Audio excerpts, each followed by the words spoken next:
how is Maura Healey doing as governor? She got a decent grade from Massachusetts residents overall in a new poll from UMass Amherst and WCVB. But when it comes to housing and transportation, two of the most important issues facing the state, apparently some voters think there's a lot still to be desired. To help us break it all down, I'm joined by Tatishe, Nteta, the director of the UMass poll, and Boston Globe columnist Joan Vennochi. So, Tatishe, let's start with the good news for Governor Healey.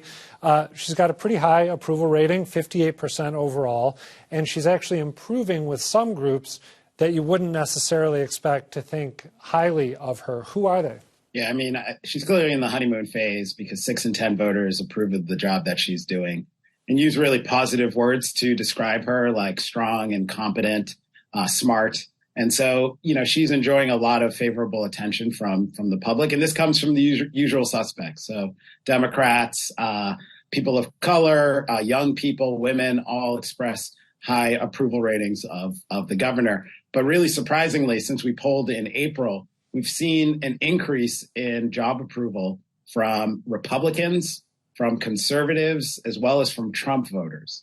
And when assessing whether or not Governor Healey has exceeded, met, or has lowered or is come in lower than their expectations, Republicans, again, conservatives and Trump voters have increased their perception that the governor's exceeded expectations. And so this was quite surprising for us, but I think it reflects, one of the accomplishments that Healey has attempted to gain here, which is to seek support from the other side of the partisan divide. I think she's really taking a page out of Baker's playbook on this issue. Yeah, she seemed to do that from the start of the campaign, and she seems to be pretty good at it, as you say.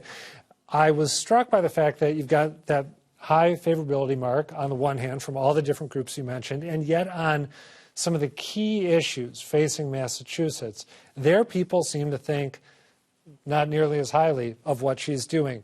Starting with housing, the housing shortage and affordability, 51% say she's not doing too well or not doing well at all, compared to just 28% who say she's doing very well or somewhat well.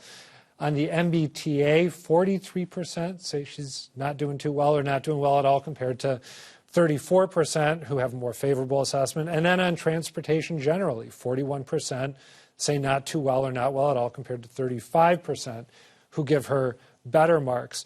How do you square, on the one hand, high favorability, and on the other hand, low grades or low marks for the issues that seem to be top of mind for most people?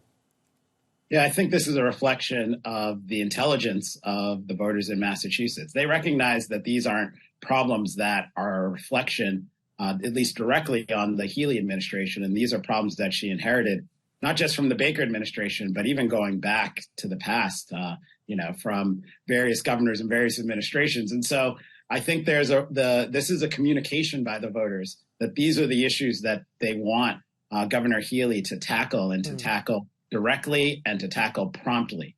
And, to her credit, she moved on from her legislative victory in tax reform, is now really focused on the issue of housing. And the issue of the migrant crisis as well. And the MBTA as well. I mean, so she really has focused on these issues. And I think what we're seeing here is just, again, a communication that these are the central issues upon which voters are going to assess the governor going forward. And if she wants to become a two-term governor, she's going to have to demonstrate some success in dealing with the safety of the MBTA, in dealing with questions regarding housing shortage and affordability, and dealing with the migrant crisis. Before we get Joan in here, you polled on these issues, including housing, before she rolled out her great big $4.1 billion housing plan, right? Okay, just wanted to put that on the table. Joan, given that Governor Healey has been in office for less than a year, were you surprised to see voters give a thumbs down to her handling of the issues that we've just been talking about? Not really. I think I may have predicted on this show that she was going to run into some... Oh, I wish we had that fight ready to roll. Once she took office. But I agree with everything that was said before. But when she ran for governor, she took on the issues of housing and the T, and she made promises about them. And I think voters are kind of rightly holding her accountable for them. But these are really tough issues. For example, on housing. I mean, Charlie Baker gets credit that he deserves for putting in place the MBTA communities law, which requires cities and towns along the T to come up with some multifamily housing plan.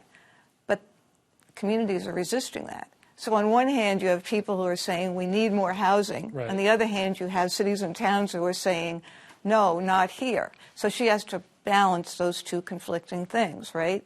With the T, it's kind of the same thing. She inherited some really serious problems, and we're just now learning the extent of them. Yeah. Delivering on that is not going to be easy, and she's taken them on, so she owns them. Again, with the caveat that she's only been in office for the better part of a year at this point, it seemed to me, and Tatishe can correct me if I'm getting this wrong, but my recollection from the Baker years was that all sorts of big things could go wrong, and his popularity would still be right around 70%, tops in the nation, number 2 in the nation, something like that.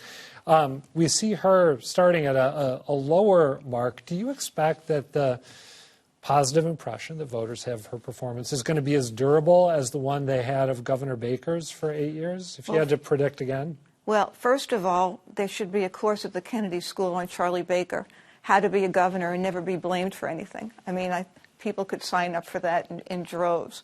You know, I think her popularity, it will probably never be as high as that. That just like some inflated number that just is godlike, honestly. Don't quote me on that. Of course. Too late for that. I know, too late for that. Well, and there's different things that you can attribute it to, right? People like to point to everything from his stature to his demeanor to the fact that maybe he got an upgrade for being a sane Republican in the Trump years. So the durability comes from what was pointed out previously. She is governing from the center, just like he did, or trying to emulate the model that he followed, whether it's on tax relief or on the migrant crisis, the right to shelter law. She's trying to find that sort of sweet spot in the middle. Right now, it's the progressives that are not happy with her. And honestly, I think she's pretty happy about that. She is probably delighted to know that the independents and as even Trump voters or Republicans think highly of her right now, because really that's kind of where Massachusetts is right now. It's more in the middle than far to the left, as people outside of Massachusetts like to think of it. Tatishe, just bouncing off what Joan just said, my recollection is that in your poll, she did get high marks from progressives in certain areas, right, or on some topics that are thought of as progressive priorities. What were they? Yeah, I mean, she gets high marks across the board from progressives, and I think this is a reflection in some ways, again, of that honeymoon phase where there is criticism of the governor, but that criticism is not going to be necessarily public. And so you saw that with tax reform. The first, legislative accomplishment was on tax reform. That is not in congruence with progressive inclinations. Yeah. And so there are these issues. And again, on taxes in particular, that progressives found Governor Healey to be not necessarily what they intended or paid for or voted for. I remember seeing a lot of that reaction, yeah. And so, the question going forward is she going to tackle the issues that progressives care about? And one of the central issues that not just progressives, but everyone in the state cares about is this issue of housing affordability. And what's interesting from our poll is that, there is not much NIMBYism. People are supportive of affordable housing in the state and affordable housing in their local communities as well. And this is across the board, demographic groups and political groups. And so there is a momentum here for dealing with this problem. Whether or not she will have the political will and she'll have the support of the legislature and private industry, the real estate industry on this is going to be the question going forward. Well, it seems like, given that big housing package that she rolled out after your polling was completed, she seems to want to do that. We'll see if the legislature goes along with it. Joan, I'm curious, this is a more subjective question. We've been talking a lot about the numbers that Tatishe and his colleagues assembled, but as you've watched Healey's governorship roll out, have you noticed anything different when it comes to media coverage of her and how she's doing her job compared to the coverage that Governor Baker received? Well, I'm not covering them differently. I think her coverage has been pretty favorable. I'm sure when you're in the office, you remember the things, the headlines that you don't like or the analyses that you don't like. I think her coverage has been favorable. I think the difference is the prism through which we look at their leadership styles. Baker, we've said before, is just sort of a tall, confident person who held a lot of press conferences, took a lot of questions and answers, actually looked and sounded more accessible than he really was. But a lot of that was seen through COVID, and I think that's really how he will be thought of and remembered and defined. I think of Governor Healey as still a lawyer who prosecutes a case, less than a politician who uses the bully pulpit to sort of press her cause and make her, take her argument to the public. And she comes across as sort of more, cautious and guarded in her response. That may change over time. I mean, she's a natural politician in lots of ways. Put a basketball in her hand and she's fabulous. But I think that sort of give and take, that's the difference right now in how they're being covered. That makes a lot of sense, and it actually reminds me of the press conference that she gave, again, when she rolled out that housing plan. That, to me, was the most animated and impassioned in a sustained way that I've seen her. So maybe that's the issue where that big shift starts to occur. We have to leave it there for now. Joan Vennochi, Tatishe, Nteta, thank you. Good to talk to you both. Thank you. Thank you.